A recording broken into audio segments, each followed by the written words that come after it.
Donc le Mali se retrouve coupé en deux à partir du jour, en 5 avril 2012, où, après un coup d'État à Bamako, je suis obligé de passer sur les détails et c'est bien dommage, après un coup d'État à Bamako, le MNLA, Mouvement National de Libération de l'Azawad, dont je vous ai parlé tout à l'heure, des Touaregs, associés avec des islamistes, envahit le Nord Mali et déclare l'indépendance de l'Azawad.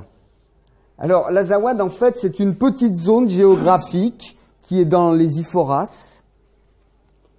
Et les Touaregs, les Tamasheks du MNLA réclament toute cette zone. Mais ce qu'il faut comprendre, comme je vous ai dit tout à l'heure, rappelez-vous, les Touaregs, ils sont là-haut. Les Arabes, ils sont ici. Et ici. Ben ici, vous avez une majorité de Soraï. Vous avez une majorité de Peul. Vous avez une majorité de Bozo, de Sorko, de Bambara, qui sont installés au nord depuis longtemps, vers Tombouctou, sur la route de Tombouctou. Ici, vous avez un village qui s'appelle Bambara Maoundé. Donc la présence des sudistes est lointaine au nord Mali. Les Touaregs ne sont qu'une minorité. Alors maintenant, il y a une chose là qui nous concerne tous. C'est que le MNLA va être soutenu par la France. Dès l'invasion, imaginez, dès l'invasion de la moitié du pays par ce gang, dès le départ, on sait qu'ils sont associés avec les islamistes. Monsieur Juppé va dire au gouvernement malien qu'il doit discuter avec le MNLA. Vous avez une diplomatie de l'ombre, qui, j'essaie de retrouver le nom de la personne, un de ces diplomates barbouzards français qui va se débrouiller pour amener le MNLA à l'Assemblée nationale et à l'Union européenne. Maintenant, qu'est-ce qu'avait fait le MNLA ? Le MNLA, quand il a pris Gao, il a tout détruit. Toutes les infrastructures d'État. Alors, ce soir, j'espérais qu'un ami à moi qui était à l'hôpital de Gao le jour où c'est arrivé vous le raconte. Normalement, il sera là demain. Ils ont détruit toutes les écoles, ils ont détruit toutes les administrations. Alors on peut se demander, attendez, si nos dirigeants sont des gens qui réfléchissent, comment un groupe rebelle qui détruit les bases d'un État qu'il prétend construire, un groupe rebelle qui n'a ni gouvernement, ni programme politique, qui communique vers l'Occident en disant « Nous, les Tamasheks, nous, les Touaregs, nous avons été exploités ». Il n'y a pas eu de massacre de Touaregs. Si, il y a eu un massacre dans cette période. Un massacre de militaires maliens qui ont été attaqués, à Aguelhok. Ils se sont battus pendant 48 heures.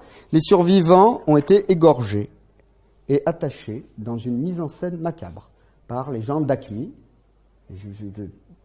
Malheureusement, je ne pourrais pas vous dire plus sur les islamistes, mais ça mériterait de vous préciser. Donc, je dirais, les islamo-mafieux d'AQMI et eux ont massacré des gens. Donc, nous nous retrouvons, nous les Français, avec un groupe qui est promu par certains intérêts, dont M. Marchand, un député d'EELV, alors que tout ce qu'ils ont démontré, c'était les capacités de destruction de la zone qu'ils prétendent vouloir diriger.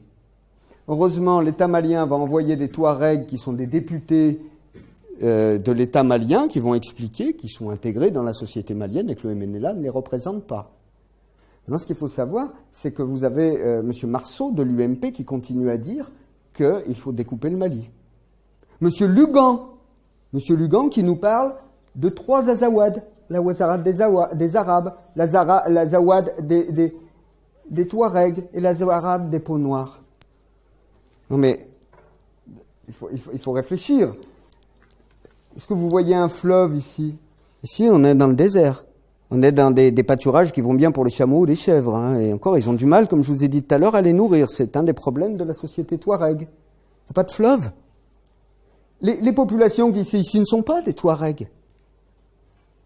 Comment est-ce que nos dirigeants ont pu soutenir un groupe armé qui a créé un tel chaos et qui n'avait même pas d'équipe dirigeante ?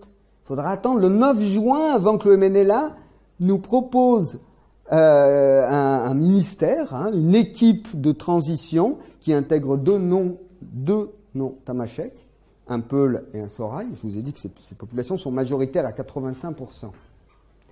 Moi, toute ma belle famille était à Gao. Les Touaregs vont saccager Gao, vont se comporter très très mal avec les populations. Et vous verrez que c'est pas un détail ce que je vous raconte dans ce qui va se passer dans les mois qui viennent au Mali, parce que les populations du Nord Mali ne veulent pas du MNLA.